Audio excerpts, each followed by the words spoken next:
Hey guys, today we're going to do the upgrade in a Mercedes Benz E-Class. So 2002 to probably 2010, a W211. Basically, if your dash looks like this, screen here, trim here, this little bit of buttons down here, then this is going to suit you. We'll power it on and we'll see what this one has going on. So we've got steering wheel controls, and that is really about all we have going on this car. There won't be any reverse camera. There's obviously CD slot. Yeah, that's about it. There isn't too much going on. The sound's probably pretty good, like normally is in these cars. So we'll do the upgrade today. We'll put in like a new unit that will sit in here, and we will also do the reverse camera. All right, so what you gotta do here is you gotta get this gear surround out. So stick your key in, turn it on, just like mainly so you can put this thing into like neutral. Obviously, gonna make sure your handbrake's on. Then you just want to pull your gear surround here from the front. It's gonna pop up and you can see it actually comes off like so. You mainly just want to get it a little bit out of the way so you can pull some of these other bits off. So that's the gear surround. Pull from the front, it's got to come from the back. It's got from the front, and then it comes off as it's got retaining clips in the back. Then you've got your small little pocket here, which I believe should just pull out with your hand like that. Pretty straightforward. It's got a plug on it.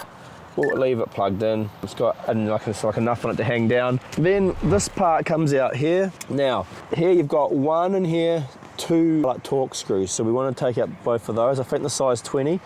Once they come out, we should have enough cable to not actually have to unplug this. So we'll take those torques off and then go from there. So just taking these T20 torques out, two of them, one on each side. Pop those out. There you go. Put those there and just remember they came from the bottom, just in case we remove two in the different sizes. Sometimes on these cars they are. You can actually, sorry, you can turn that key back off now, but you can't take it out obviously because it's in drive. After we've pulled out like that, we can probably put this back. I'm just checking which room we have. So once those two are out, this here should just slide out, and we should hopefully, there's a few wires here and you don't really want to unplug them because it's part of the airbag little module. Well, because if you unplug them with it all, if you unplug it with it all plugged in, sometimes you get an airbag error and you have to get that cleared, but it should actually clear itself. That's the one that's holding me back. No, I think there's actually a plug in here.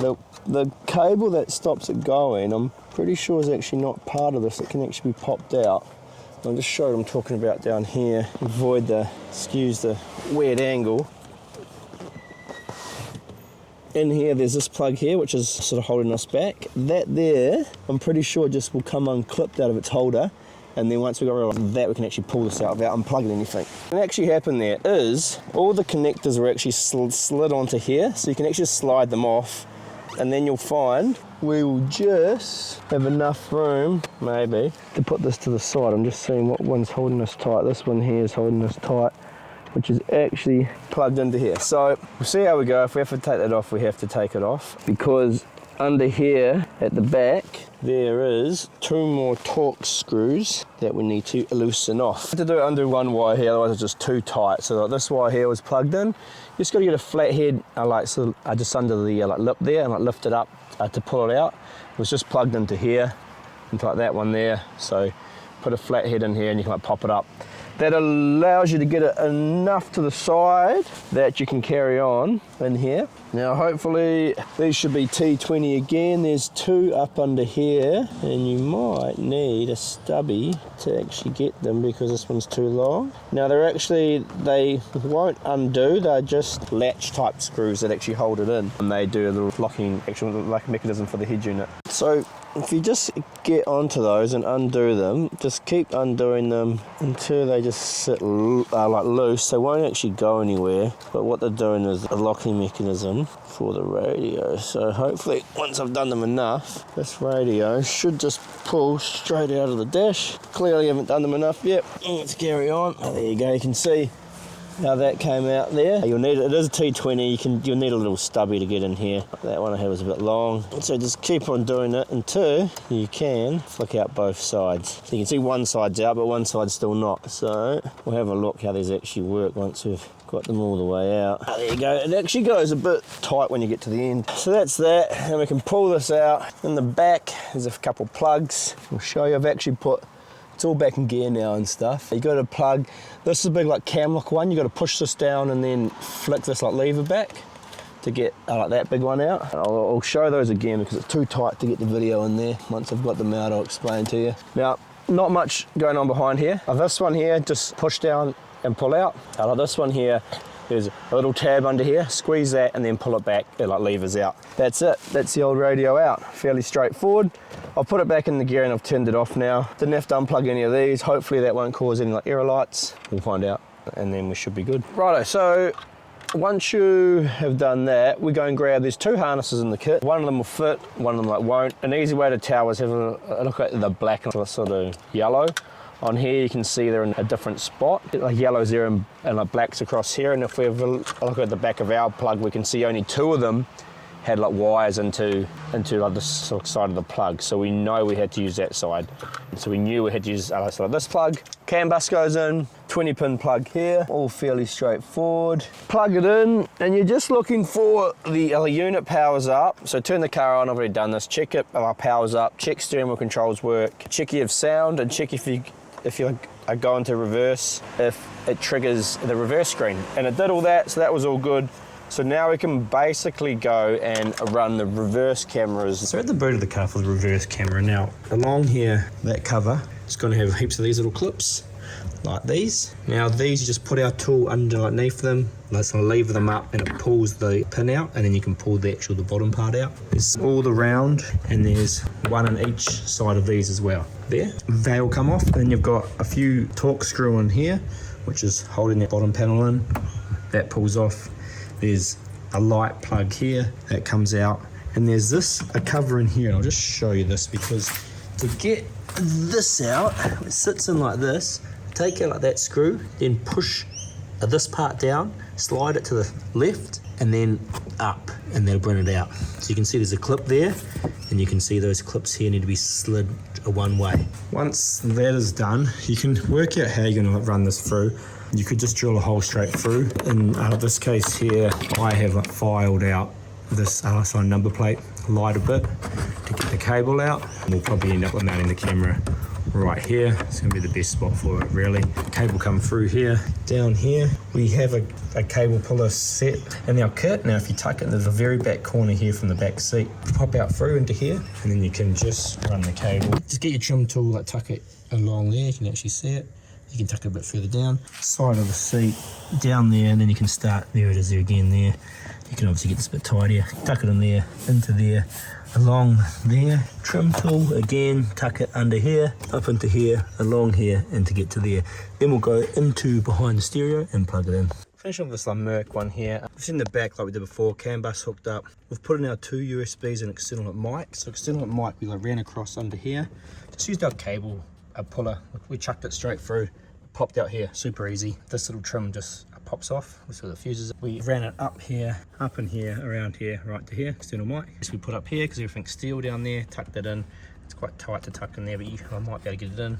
Again, back there, our two USBs we tucked up under here, and you can see it's floating out here. We'll put another one in here, and that's basically everything we've run. Reverse camera with stuck in here to the purple one, and we've powered it off the red wire coming off here too, which means it's powered from the head unit. It was already picking up the trigger from the CAN bus, so that's all good. So there's the camera all mounted there at the end, looking pretty good.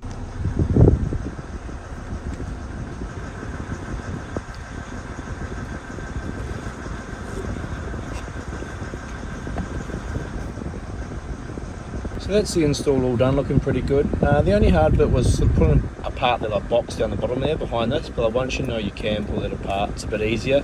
We can get like a different model where it's like an 8-inch screen and it doesn't drop down here, so you actually keep that original piece of fascia there. That is an option. If you're after something like that, just contact us and we can help you out there. Otherwise there's this model here, all done. You even get trajectory lines coming in from the CAN system. So with our fascia, we actually got to get this off to put this whole bit back in, because our fascia is going to fit around here. So you end up having to unplug this whole thing anyway. So I guess what I said earlier about it, don't worry, you can just take all the plugs out. So you got one plug come out, two plug come out. That plug would already have taken out. These little plugs just get like a flat head under the side of the tab, and so I lift it up and they'll come unplugged. It's the same as that one. and this plug here is set to push down. So you can see all those have been taken out of there. The reason for that is because we have to get those buttons to go in the bottom bit of that fascia. So what we're basically going to have to do is undo this, pull that off, slide out the whole DVD player, take this little fascia off. It's a bit of a job. Well, it just takes 20 minutes extra really, but so we can get this out. All right, so we've got this out. You've got Torques here and here. Those two come out. A Torques here and a Torques here. This here will slide off. Doesn't matter where you put it. You just need to give it enough space, because what's going to happen now is this whole unit can pull out. So obviously do it somewhere soft so you're not going to damage the bottom, and we'll pull it out like so. Now all we're trying to do here is get this little fascia off. There's a screw here for it and a screw here, a little Torque screws, and then there's two screws on the top side here and here, which I've taken out, and that'll allow this to pop off. The only challenging thing is you can't get easily to these screws without pulling this whole thing apart like this, because you can't get to that screw there anyway because this is in the way. That's why I have to do all this. So our next step, let's use the Bahari squats, been to the gym, is to pop this one off and then pop the one on the other side off as well. We've got to put this whole thing together, so that's why you kind of want to keep the parts where you can see them. Oh, and they don't blow away in the wind. Perks or not perks of having to work outside. So what you do, slide that out. Obviously you've got that little cable here in the back. Bit of an issue. How are you going to get that out? You need to pop off this whole back part here. It just unclips off like so. And then the cables, sorry, it unclips off like so. Just clip it off with your legs there, with your hands. Okay, it goes through like that, and that pulls out like so. And now we're just left with this in our box separate, but it means we can actually get a little Torque screw, and you've got to use basically it like this to be able to get them out. So you can see I'm just getting the Torque screw with my hand here, like this. They're not that tight, so as long as you have the piece, you can undo them pretty easy. It's a little bit fiddly. You could actually, if there's enough space, you probably could actually get your screwdriver up in the back here, like so as well. Maybe no, not really. So that's how we're going to do it. So take out that side and this side. Definitely a fiddly install. So I took out 1, 2, 3, 4, and then you got 2 screws here which can just pop out with a Phillips head, and then you're left with this little piece here. So on this little piece here, the whole point we're trying to get wood trim off, so we're doing everything. We've got 1, 2, 3 Torque screws to come off. They'll probably be T8s, I would assume, same size as the other ones. Once these are off, we kind of looking a bit better. So let's pop these off. Yeah, if you've got a bench at home, definitely do this on a bench, and then you won't lose any bits. Again, it's not too hard, but it is the hardest bit of the install. It's a bit fiddly, but it is a Mercedes. These things are to be expected. So you can see that whole process was just to get that off. Then basically what we want to do is we want to put this part in our fascia. So that's come off now, and you can tap the screws out. Torques 8, so there you go. That is a part. That is a bit of a full-on part of the install. You basically have to dismantle this whole thing, and you pull out one little wire here, which we have plugged in. You swap that, you screw that plug into here with the existing plugs, and plugs down the bottom there to keep all that happening. And then you don't need, this can come unplugged too, that's part of the old one. Then all you end up with plugged in is that one plug here. This no longer has a home, and this no longer has a home. We've got no check lights on or anything, so everything's okay. So to dismantle this whole thing, you got to unscrew this, that pops out. You got to pop out the tabs that are in here, and then you can pull the whole thing out. Now to pull the whole thing out, it's gone now, but you just have to, there's a little sort of a groove in here. You get a flathead screwdriver into here, and so wedge this open, and so you can pop this underneath the groove. That was a little part I was talking about. That's the part you pop out. So the whole thing gets through there is to keep that one wire coming in. So that's all you're getting that whole thing for, that one wire. So now we're going to put in all our auxiliary plugs, I like to call them. These are all the extra plugs in there. We've got the main harness in. So what we've done, our main harness is plugged in with our CAN bus. That's all happy. They don't have to worry about any of that. And then we had this plug here just for that left-hand side plugged in. So our buttons on the front here work.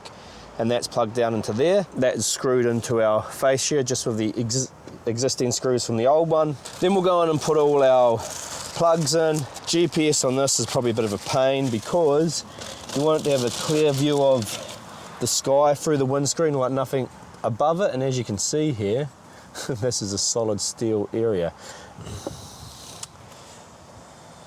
So we'll have to run that somewhere. You probably want to get that up on the dash. Yeah, we include a cable puller in the kit. You'll be able to get it. Yeah, probably out there and come up above the wheels and like underneath, and then we'll put this on the other side. So I will run that at the same time that I run the external like mic, because we're going to run that in the same direction. And also the reverse camera cable, because we'll also run that in the same direction. External USBs, can we store them in the glove box easily? Probably not on these sort of cars, because everything's always sealed up as per usual. So in terms of that, you might just want to run them back somewhere that is convenient. There's not really any hole. Let me have a look there for you. 4G antenna. This will be able to just go in here somewhere, because your phone will still get reception even if it was just like sitting in here. So that one's okay to go in here. Bluetooth, a Wi-Fi little one. This plugs in. You're not using like the pre-outs, that plugs into there. Again, if you're not going to be like using the 4G SIM card slot, these guys probably like won't be, so they don't actually need this, but I like to run it anyway, because then if anyone in the future did want to like use it, you know, at least it's there. That's fine. These cars are built super solid. It's insane. So that's onto there. 4G SIM card. Again, I would run this somewhere where you can like sort of get it. So I'll probably just tuck it up under here, so you can still get it if you had to, but it isn't too hard to get to. FMA adapter. That's pretty straightforward. Find that cable that was plugged into the original unit, this one. Plug our one in, bang, FMA radio. And the last one we left with is this, reverse camera in. And we're gonna run a reverse camera in for this car, so that'll be going into our purple plug here. So we pretty much want to tuck all those through at the same time, because we're gonna be doing all those going in like that direction. So we'll do those all at the same time. So I'm gonna have to finish this install off on another day, but what I'm going to do is, so it took me a little while to figure out this bottom box, but now that I've told you, it won't be too bad. You know what you have to do. You have to dismantle the whole box, so all you're left is with that plug plugged in. So yeah, so I'm going to put this back in now.